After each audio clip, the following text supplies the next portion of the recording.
Baiklah, izinkan Ibu untuk memperkenalkan diri Ibu.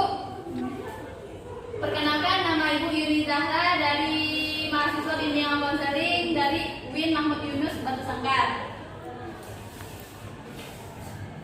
Baik, di sini Ibu akan menjelaskan tentang cara-cara belajar di rumah.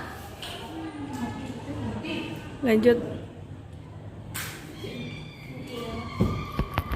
Baik, sebelum kita lanjut dalam kegiatan sebelum kita lanjut ke materinya, Ibu akan menjelaskan tentang tujuan kita melakukan kegiatan ini.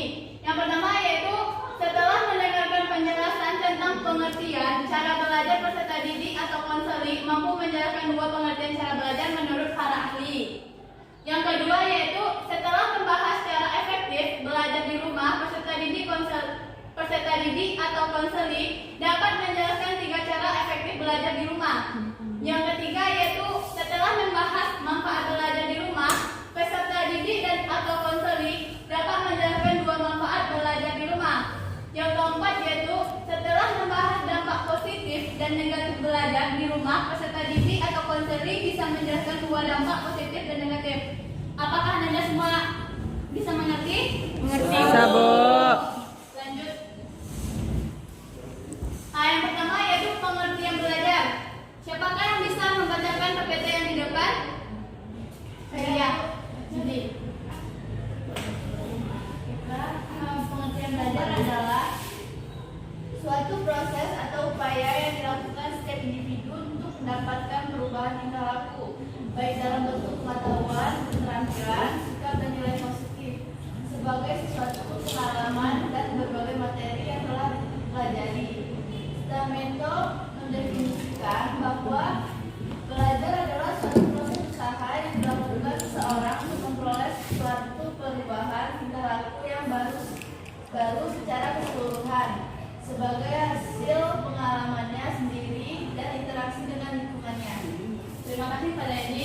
Nah, kita dapat ditemukan pengertian belajar itu yaitu belajar adalah suatu proses atau upaya yang dilakukan setiap individu untuk mendapatkan perubahan tingkah laku baik dalam bentuk pengetahuan ataupun keterampilan.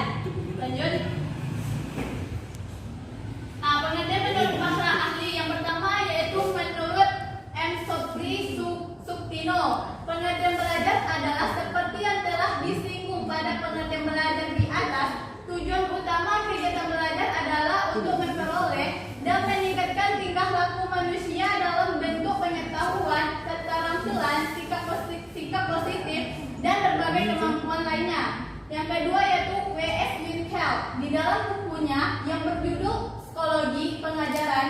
Menurutnya pengertian belajar adalah suatu aktivitas mental atau psikis yang berlangsung dalam interaksi aktif dengan lingkungan yang menghasilkan perubahan dalam pengetahuan, pemahaman, keterampilan dan nilai-nilai sikap. Lanjut. Yang selanjutnya itu cara belajar yang efektif di rumah. Yang pertama yaitu menciptakan ruang belajar yang nyaman. Bagaimana kita belajar di rumah? Harus kita menciptakan belajar yang nyaman supaya kita fokus dalam proses pembelajaran. Yang kedua yaitu buatlah buku catatan. Buatlah setelah guru menerangkan pembelajaran, kita hendaklah membuat catatan buku supaya kita paham dan mengerti suatu saat nanti. Yang ketiga yaitu kurangi gangguan. Selanjutnya itu istirahat sejenak. Yang selanjutnya itu kenali gaya belajarmu. Mungkin anda semua ada cara belajarnya yang berbeda ya. Ada juga yang cara belajarnya visual, ada juga yang cara belajarnya yaitu dengan auditori, ada juga dengan cara kinestetik. Lanjut. Kinestetik. Selanjutnya yaitu manfaat belajar di rumah. Yang pertama yaitu kenyamanan. Belajar di rumah tentu kita lebih nyaman dan mudah. Kita juga dapat dengan mudah beralih dari makan nasi yang tidak perlu ganti pakaian dan setiap ruangan di rumah bisa dijadikan kelas. Yang keduanya yaitu fleksibel.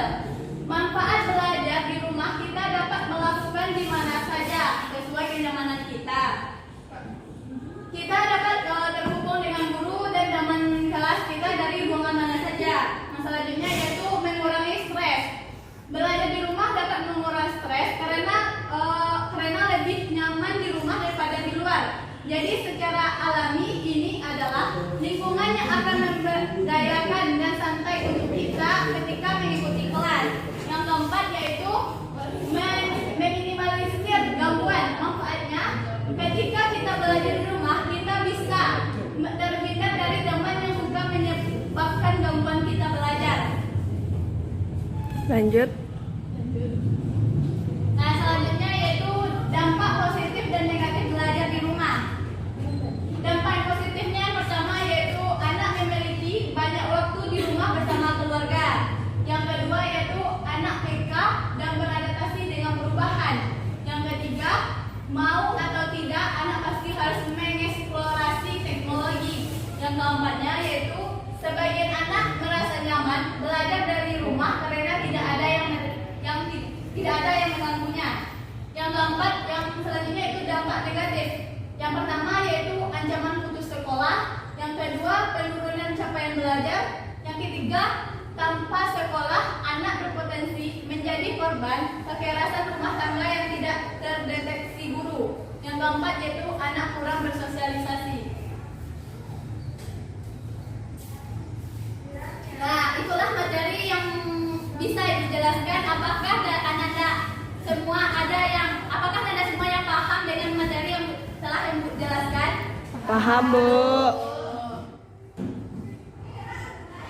Paham, Bu. Apakah dari anak-anak Ibu ada yang ingin bertanya tentang cara-cara belajar? Tidak, Bu. Baiklah, mungkin itulah materi yang Ibu sampaikan. Ibu cukupkan sampai di sini. Sekian, terima kasih. Assalamualaikum warahmatullahi wabarakatuh. Waalaikumsalam warahmatullahi wabarakatuh.